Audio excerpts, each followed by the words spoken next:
Hello guys! இன்னைக்கு நம்ம சேனல்ல என்ன ரெசிபி பார்க்க போறோம்னா முட்டை போண்டா ரெசிபி தான் பார்க்க போறோம். அதுக்கு முன்னாடி சேனல் இன்னும் சப்ஸ்கிரைப் பண்ணலனா சப்ஸ்கிரைப் பண்ணிக்கோங்க.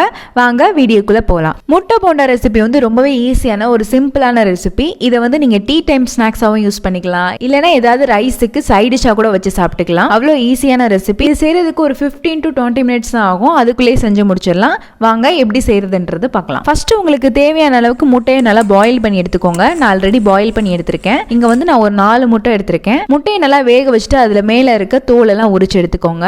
அதுக்கப்புறம் முட்டையை இந்த மாதிரி வெர்டிகலா ரெண்டா கட் பண்ணி வச்சுக்கோங்க. அதுக்கப்புறம் ஒரு பவுல்ல 1.5 கப் கடலை மாவு எடுத்துக்கோங்க.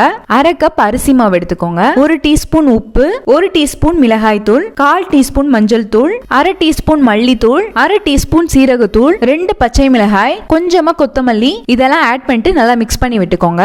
அதுக்கப்புறம் கொஞ்சம் கொஞ்சமா தண்ணி விட்டு நல்லா திக் பேட்டரா ரெடி பண்ணிக்கோங்க. லாஸ்டா உங்களுக்கு பெருங்காயத்தூள் வேணும்னா ஆட் பண்ணிக்கோங்க.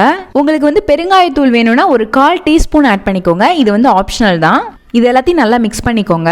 அதுக்கப்புறம் நம்ம பாயில் பண்ணி வச்சிருக்க எக் அதில் போட்டு நல்லா டிப் பண்ணி எடுத்துக்கோங்க. எல்லா சைடும் நல்லா கோட் பண்ணி எடுத்துக்கோங்க. அதுக்கப்புறம் ஒரு பேன்ல ஆயில் ஹீட் பண்ணிட்டு இது எல்லாமே சேர்த்து ஃப்ரை பண்ணி எடுத்துக்கோங்க.